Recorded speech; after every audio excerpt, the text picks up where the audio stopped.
Real Talk for Real Teachers by Rafe Esquith.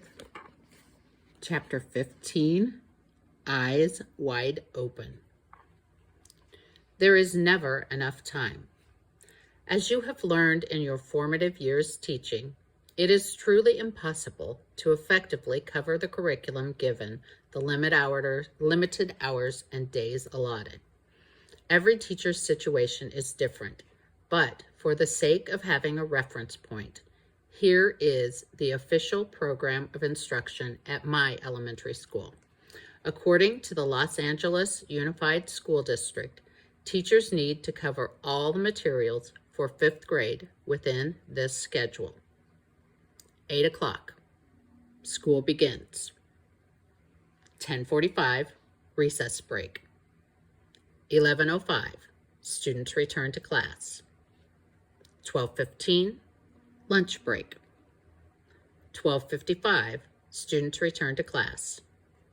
2:19, school is dismissed. A simple bit of addition will reveal that every available second is used. Teachers have 5 hours and 9 minutes with their students each day. Of course, this is not true. 1 day a week, the students are released an hour early so the teachers can attend professional development meetings. Students are often out of the classroom for orchestra or chorus classes. Struggling students are pulled out of class for hours at a time to go with other teachers for remediation.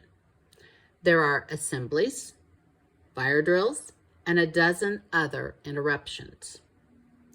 Realistically, many teachers actually see their entire class for 2 to 3 hours a day, and on many occasions, less than that. In addition, there are, at a very minimum, 75 to 100 hours of state testing during the year that interrupts instructional time. Within this schedule, here is the district's prescribed daily curriculum for every teacher.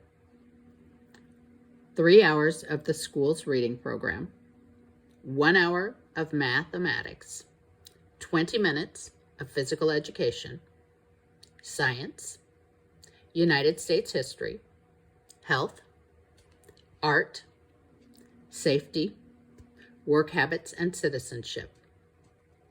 And of course, good teachers often go beyond the daily schedule to have lunch with a student, schedule an extra tutoring session, or write a letter of recommendation. But even when you don't go the extra mile, the numbers just don't add up. And because it is actually impossible to accomplish what is being asked of us, we must be careful to spend our time wisely and effectively. This is where caution can guide us. Think of a flashing yellow light on the highway telling drivers to slow down and beware of a hazard. This sort of caution can help us to use our time where we can do the most good. The flashing yellow lights are everywhere, but they get easier to see after experience sharpens our vision. Parents, fellow teachers, and the kids themselves can intentionally or accidentally shine a light on the best ways to direct your time and effort. By the growing up period of your career, you will have most likely taken a close look at your schedule to try to squeeze in as much teaching as you can. With the constant pressure of time, good teachers always fret about the quickening hourglass with its precious grains of sand slipping away. In my early teaching years, I often missed or ignored caution signs and wasted minutes, hours, days, and even years trying to support a student who was beyond my ability to help. An unnecessary disaster. An extreme but true example of ignoring a warning happening during my early years of teaching. One of my students, Susie, was well known for having a mother who was a classic helicopter parent. Mom was at school constantly, carrying her child's backpack and musical instrument, bringing her a special lunch daily, and gossiping with anyone who would listen about the brilliance and extraordinary ability of her daughter. Her child was a wonderful violinist. Mom was constantly hovering at my door, but never to help the class. If the students were spending Saturday afternoon at an art museum because a terrific exhibition of Marguerite was on display, Susie was the first student signed up. However, her mother never offered to help drive or pack some refreshments for the trip. Other teachers bemoaned this parent's behavior. I did not want my dislike of a meddling parent to have any bearing on my work with Susie, a perfectly capable student. In fact, I foolishly thought that I might subtly rescue Susie from a life in the shadow of whirring chopper blades. The mother was, of course, an obvious yellow flashing light. But in addition, Susie's peers gave her somewhat of a wide berth. Mom created problems for me at our first parent conference. She was upset that Susie did not have a perfect report card. She told me that her daughter was not only the most talented, but also the most popular child in the school. This was not even close to the truth, but I still wanted to include Susie in the after-school Shakespeare program.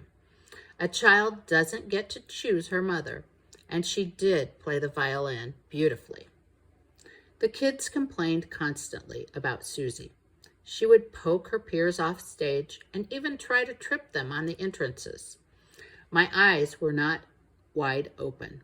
They were practically closed to the obvious fact that this child deserved my best effort during regular school hours, but no more. During a rehearsal in the middle of the year, a student tripped during a dance and hurt her arm.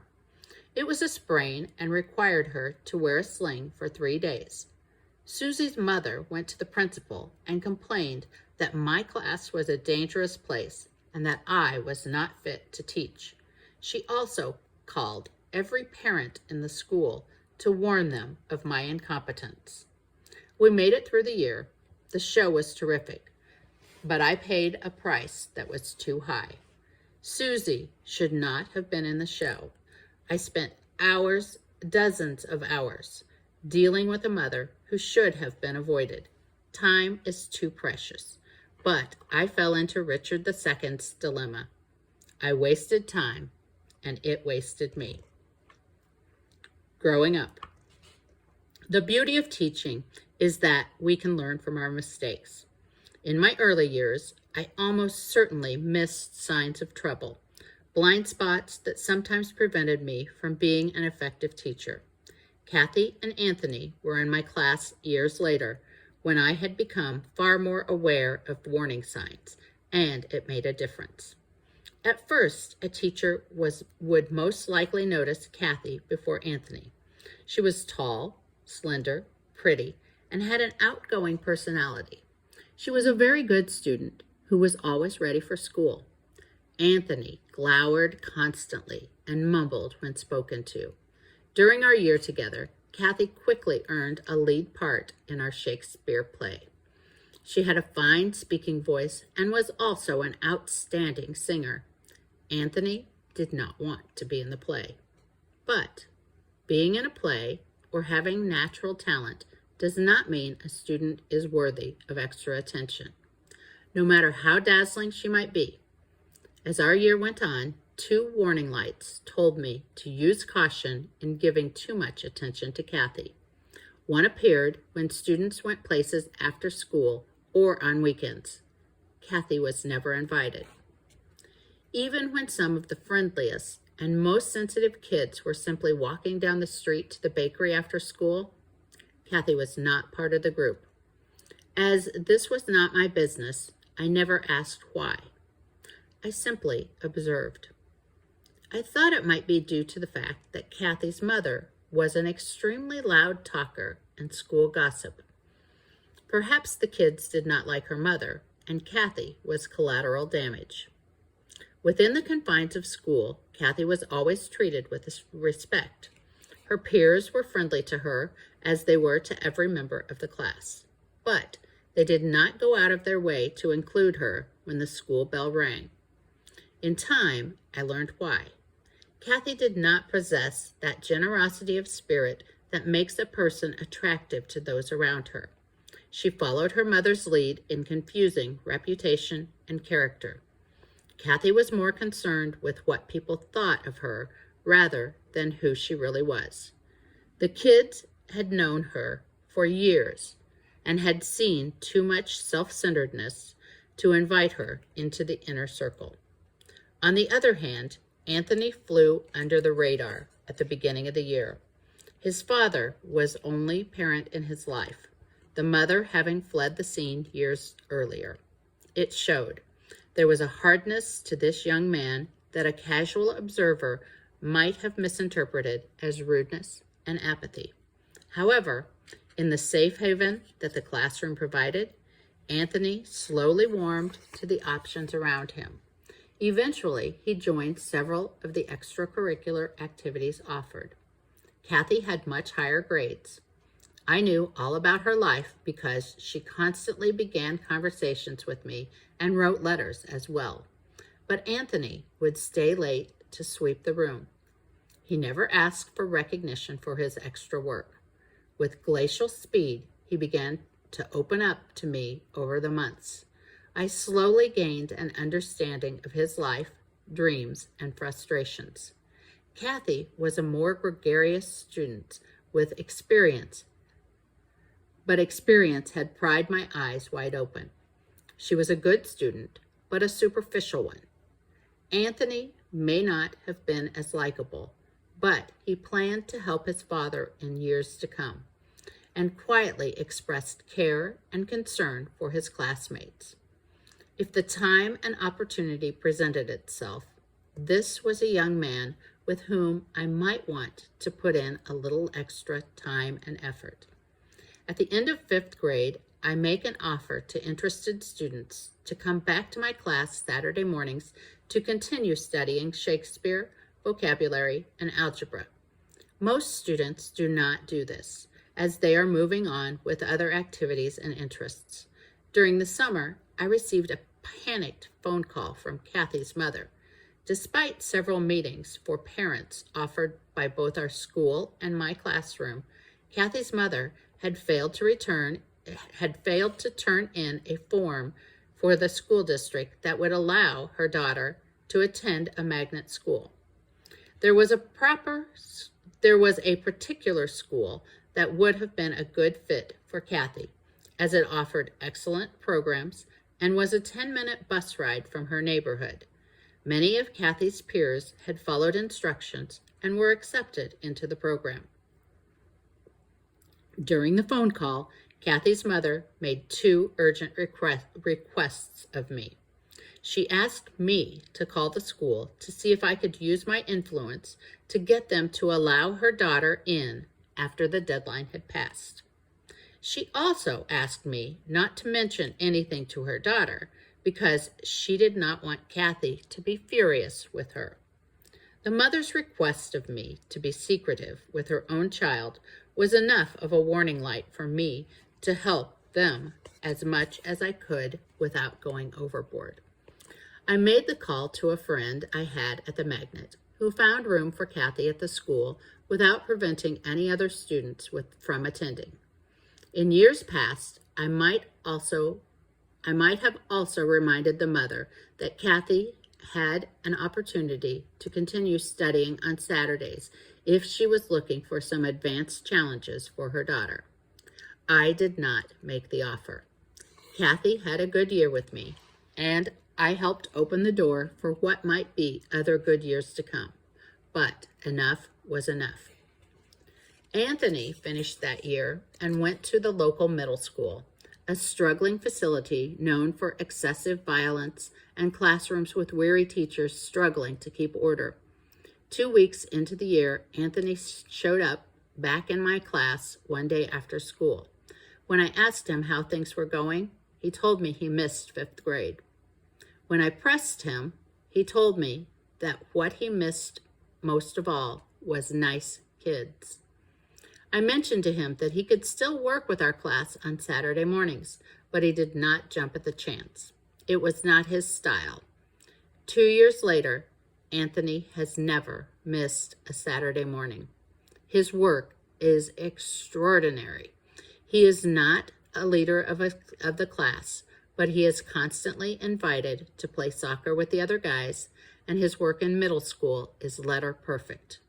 Both Kathy and Anthony are doing well in school these days, and that's a good thing.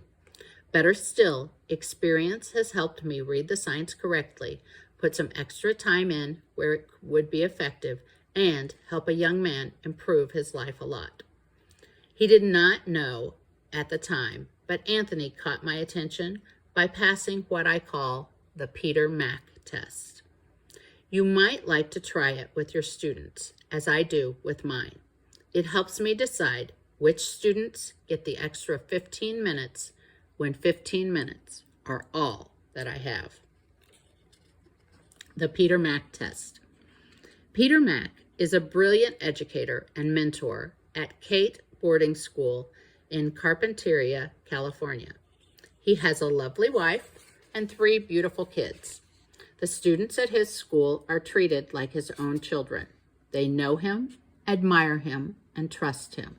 He is the sort of educator who makes you wish you were back in school in his class. Thousands of kids apply to this elite high school, and Peter once told me his personal litmus test for spotting students who would benefit from extra time. When he enters the lunchroom, he enjoys walking over to a table and simply sitting down with a group of students.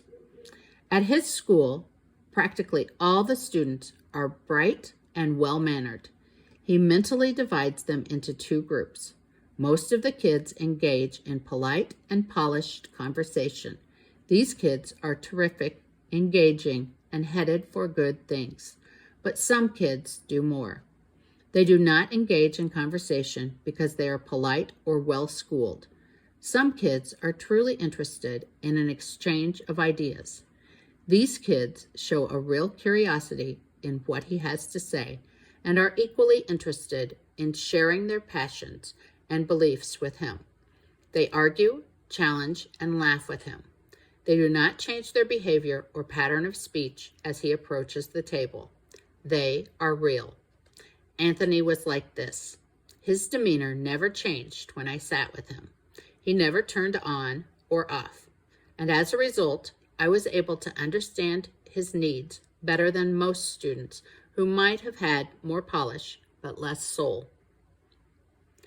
Before your efforts go beyond your best, think about the Peter Mac test. Keep your eyes wide open and look for flashing lights that signal caution before you make the home visit or a call on behalf of a student. Your time is limited, and seeing things clearly help you make every second count. For your consideration, there will never be enough time to accomplish what you hope to do.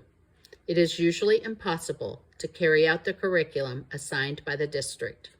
The unending problems and hurdles placed in front of a classroom teacher guarantee you will not be able to help and reach every child to the degree you would like. Be very careful when you devote time to extra projects.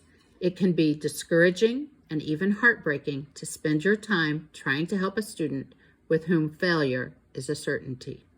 Stay alert for flashing yellow lights in your use of time. A student in need should be given your best efforts and attention.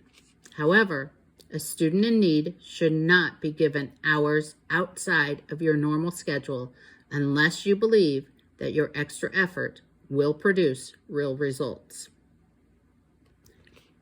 Use the Peter Mac test when deciding to spend extra hours helping a student. His need for your assistance is not enough. Look for a sign that the student is seeking help. Deciding unilaterally to save a student can result in not helping him at all and possibly denying another student valuable assistance that could change his life. All teachers strike out.